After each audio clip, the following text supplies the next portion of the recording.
está en comunicación vía Skype para ampliar esta información y para ver qué es lo que está haciendo sobre todo el gobierno de la provincia de Santa Fe al respecto. Está el diputado provincial Héctor Acuña. Muchas gracias por atendernos, diputado. María Julia Oliván lo saluda. ¿Cómo le va?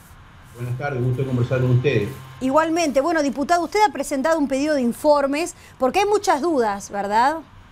Mire, la verdad es que la situación, digamos, cada vez que me comunico con ustedes, con algunos medios nacionales, solemos repetir una frase de casi una muletilla: la situación es grave, y vamos descubriendo semana tras semana que la situación se va agravando. Eso significan dos cosas.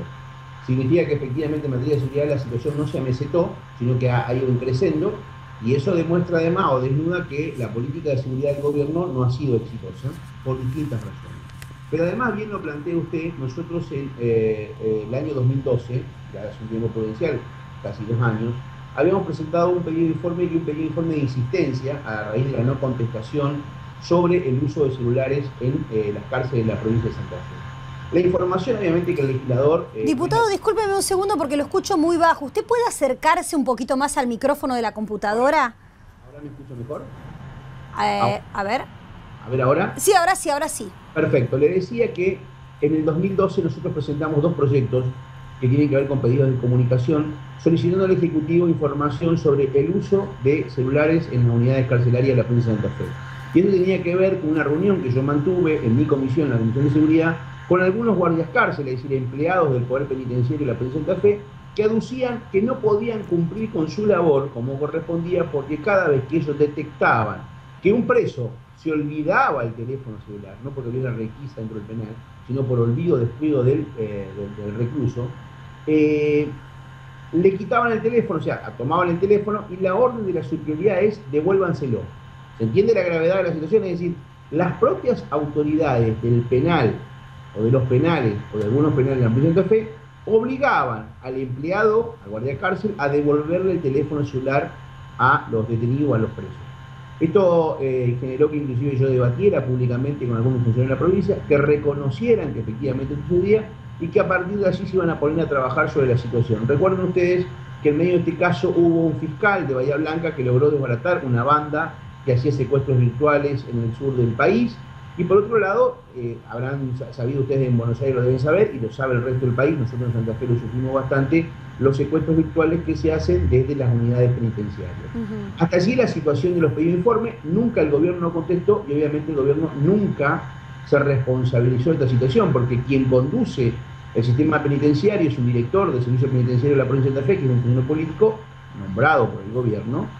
Y además, eso depende de una Secretaría de Control y Ministerio de Seguridad, depende de un Ministro de Seguridad, y obviamente todo eso depende del gobernador de la provincia de Santa Fe. Por eso sorprendió hoy sobremanera la declaración del gobernador diciendo: esto pasa porque hay policías corruptos en las cárceles. Bueno, demuestra que me parece que el gobernador ya debería abandonar el relato en tercera persona, como si él fuera un periodista o si fuera un simple vecino, y decir qué barbaridad lo que pasa. Mire, lo que pasa, pasa porque su gobierno no controla. Pero este tema tiene varias aristas. En primer lugar, recordarle a la audiencia que efectivamente nosotros hace 2 años anticipamos el problema, y testigo de ella es no solamente los proyectos, sino la versión taquigráfica que después se le voy a enviar a la producción para que tenga información de esto. Y por otro lado, el hecho de que efectivamente, frente a la amenaza que sufrieron el fiscal y el juez, lo que demandó de parte del funcionalismo fue la solidaridad con el Poder Judicial, porque obviamente lo más grave era la vida de estos integrantes del Poder Judicial. Ahora, discúlpeme, diputado, pero usted lo que está queriendo decir es que el gobernador no solo es víctima, sino que es cómplice. No entiendo, porque finalmente, si fuese cómplice, ¿cómo también pudo estar tan cerca prácticamente de morir con el ataque feroz que sufrió en su casa? Mire, yo lo que demuestro con esto es que el gobierno tiene una complicidad por inacción. Si hay un legislador que hace 2 años le demuestra, porque además le voy a decir una cosa: cuando yo planteé el pedido de informe, ofrecí imágenes tomadas con un teléfono celular por un detenido dentro del sistema carcelario. Que si el gobierno toma nota, que alguien le advierte que esto ocurre, pasan 2 años y usted no hace nada, usted lo que no puede hacer después es un relato diciendo que esto ocurre porque hay corrupción en el sistema carcelario. Bueno, alguien controla la dirección de las cárceles. Los guardias de cárcel no se conducen solo. No permiten en soledad el uso de celulares, sino que por el contrario fue la crítica de ellos. Yo lo que digo es que la situación es grave, que nosotros frente a esto mostramos solidaridad con los jueces y con el juez y con el fiscal en particular, pero hay una lista que también se la quiero decir. El gobernador no puede hacer un relato en tercera persona diciendo esto ocurre porque hay corrupción en el sistema carcelario. Y lo otro que me parece que hay que desnudar acá, que la investigación la hizo la Justicia Federal. La Justicia Federal le dio la información reservadamente a la Justicia Provincial para que protegiera a sus integrantes, pero no para que saliera a hacer una operación de prensa y victimizarse el gobierno, porque eso es lo que generó es desbaratar una información anterior. Porque usted bien leía y citaba a Treves, que es el integrante de la banda de los monos, citaba a Almirón, que es el policía que está detenido por haber permitido la fuga de un integrante de los monos, citaba a Viena, que es el juez que aparece amenazado junto al fiscal Camporini, y el juez federal que investiga es Vera Barros. Ahora, lo que también se desprende en la desgrabación es que aparentemente hay un funcionario político, al cual llaman Salvador, que podría facilitar las cosas. Entonces, me parece que frente a este hecho, donde aparezca un funcionario o alguien ligado a la política y se desbarate la información, es de una gravedad absoluta, porque lo que hay que hacer es llegar hasta la última instancia. Bueno, me imagino que igual con esta herramienta, con la escucha, la justicia puede citar a los intervinientes, o debe citar a los intervinientes en esta conversación para preguntar, por ejemplo, quién sería este político al que llaman Salvador, obviamente. Lo primero. Lo ideal es cuando ocurre esto lo podrá conversar con algunos jueces o quienes realicen investigaciones, es no cortar el curso de la investigación. Mire, no es la primera vez que la provincia hace esto.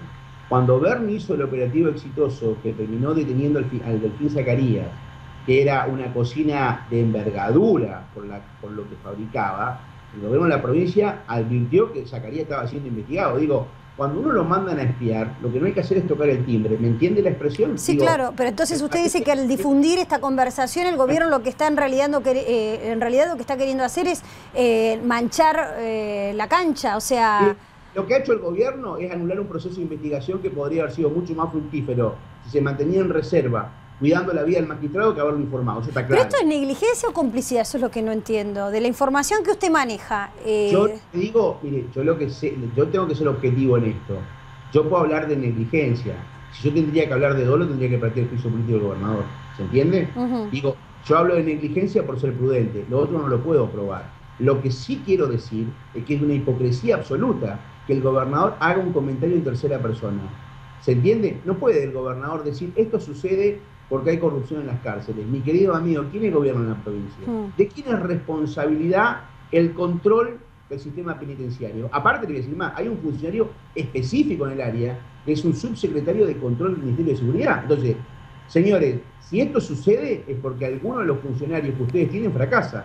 Lo que tiene que hacer el gobierno es cambiar ese funcionario.